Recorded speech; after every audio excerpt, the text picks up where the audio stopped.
नमस्कार, मैं हूं राकेश कुमार और अभी आप देख रहे हैं आरके न्यूज बिहार। इस वक्त मैं सीतामढ़ी जिला के बोखरा प्रखंड अंतर्गत सिंघाचौरी पंचायत में हूं और हमारे साथ में हैं भारतीय जनता पार्टी के मत्स्यजीवी प्रकोष्ठ के जिला संयोजक राकेश सहनी जी। राकेश सहनी जी से जानेंगे कि अभी मत्स्य सहयोग समिति का जो चुनाव हुआ है, उस चुनाव के बाद जिला मत्स्य पदाधिकारी के द्वारा एक मछली मारने के लिए अनुमति मिल जाती है और पुनः नानपुर थाना और पुपरी अनुमंडल के जो अनुमंडल स्तरीय पदाधिकारी हैं उनके द्वारा धारा 144 लगा दिया जाता है। तो राकेश सहनी जी, क्या कहना चाहेंगे आप इस पे? देखिए, इसमें जो चुनाव होने के बाद जो वर्तमान मत्स्यजीवी सहयोग समिति के मंत्री द्वारा बंदोबस्ती लिया गया, बंदोबस्ती मिलने के बाद शिकारमाही परवाना निर्गत किया गया।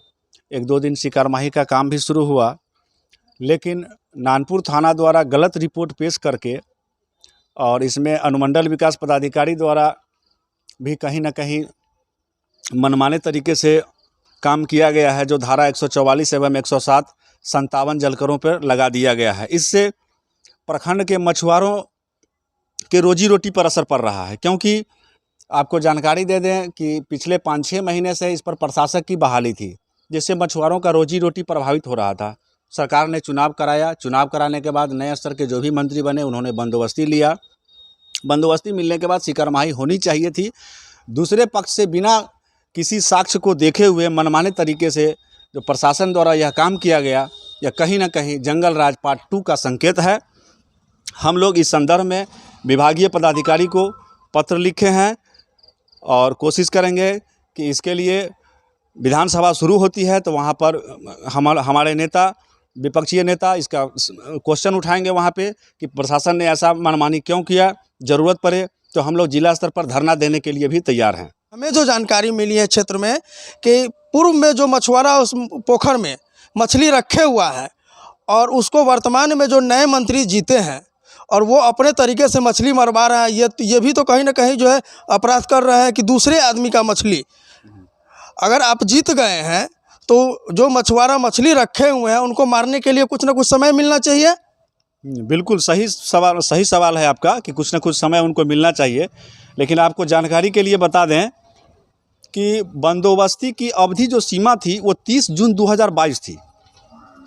30 जून 2022 तक का उनका बंदोबस्ती था। उसके बाद से सभी जलकरों पर प्रशासक की बहाली है। तो पहली बात कि उनको 30 जून 2022 से पहले उनको मछली मार लेना चाहिए था।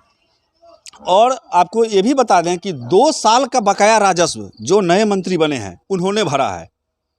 तो इन सब बातों के बावजूद उनका तो इस पर कहीं ना कहीं से बिल्कुल भी कोई भी अधिकार नहीं हो रहा है कि यह मछली हमारा है। अब आप ही बताइए, आप कहीं का रेंट अगर भरेंगे, अगर राजस्व नहीं देंगे और उस चीज़ पर अगर कहीं से कोई आमदनी करेगा तो उस पर आपका अधिकार थोड़े होना चाहिए। आपका तो समय सीमा खत्म हो गया 30 जून। तो 30 जून के बाद, 30 जून से पहले आप क्या कर रहे थे? आप काहे नहीं 30 जून से तालाब खाली किए? 30 जून के बाद प्रशासक बहाली हुआ, चुनाव हुआ, अब नया स्तर। तो कहीं इसका सीधा मतलब यह है कि विपक्ष के जो पूर्व के जो मंत्री थे उन्होंने तो 2 साल तक राजस्व जमा नहीं किया। उनके दिमाग में यह था कि दोबारा हम चुनाव जीतेंगे तो यह जलकर तो हमारा ही होगा। इन्होंने क्षेत्र के मल्लाह को गुमराह किया। मल्लाह धीरे धीरे जाग रहा है। उन्होंने अपना पेपर मांग रहा है, अपना सबूत मांग रहा है। मल्लाह को हम लोग समझाने का प्रयास किए और कर रहे हैं कि आपका राजस्व जमा नहीं किया, चूँकि आप बकायादार हैं और सरकार का सख्त निर्देश है कि बकायादार को हिस्सेदारी बिल्कुल भी इस बंदोबस्ती में नहीं दिया जाना चाहिए। तो आपके कहने के हिसाब से जो वर्तमान मंत्री जीते हैं और जो पूर्व में मंत्री जीते हुए थे, इन दोनों के आपसी विवाद में यहाँ के जो मछुआरा है वो पिस रहे हैं? नहीं, देखिए, इसको आपसी विवाद भी नहीं कहा जा सकता है। हाँ, यह बात ज़रूर है कि मछुआरों के लिए दिक्कत है, मछुआरा पीसा जा रहा है। आपसी विवाद इसमें बिल्कुल नहीं है। आपसी विवाद बिल्कुल इसलिए नहीं है कि जो गवर्नमेंट का गाइडलाइन है, जो अभी 1 साल का अवधि विस्तार बंदोबस्त हुआ है, उसमें है कि पूर्व के पट्टेदार के साथ ही बंदोबस्ती होना है, बशर्ते कि वो बकायेदार नहीं हो। तो चूँकि 2 साल का राजस्व बाकी रहने से समिति के पूर्व के टोटल पट्टेदार बकायेदार हो गए। तो इसके बाद उनको कहने के लिए तो कुछ रहा ही नहीं कि हाँ, हमारा भी अधिकार चाहिए, हमको भी हिस्सेदारी चाहिए। तो ये इसमें कहीं भी कोई किंतु परंतु नहीं है, कहीं ना कोई मनमानी नहीं है और आपसी मनमुटाव का कोई बात नहीं है।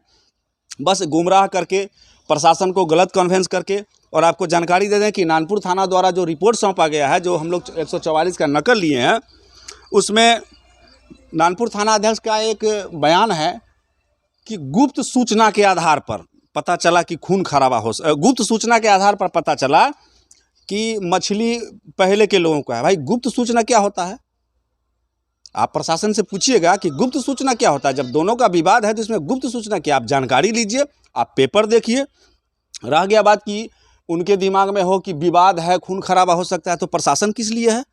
प्रशासन किस लिए है, यही बात बताइए ना। प्रशासन का तो काम है सहयोग करना।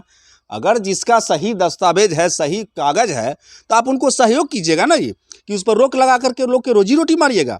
एक पूर्ण रूप से नानपुर थाना अध्यक्ष की मनमानी हुई है, अनुमंडल विकास पदाधिकारी और थाना अध्यक्ष की मिली भगत से हुई है। हम लोग इसके खिलाफ जिला मुख्यालय पर धरना देने का प्रयास करेंगे। पहले पत्र भेजकर हम लोग अवगत कराते हैं, नहीं माना तो आगे हम लोग धरना देने का प्रयास करेंगे। उसमें कहीं भी हम लोग पीछे नहीं हटेंगे।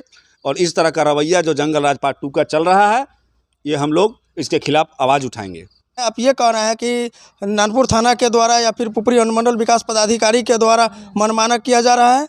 बिल्कुल मनमाना किया जा रहा है। हम तो आपको रिपोर्ट भी बताए हैं, आप पढ़े हैं उसको। क्या उसमें लिखा हुआ है कि नहीं, जिला मत्स्य पदाधिकारी द्वारा शिकार माही करने का आदेश आप भी देखे हैं, हम आपको रिपोर्ट भी दिए हैं।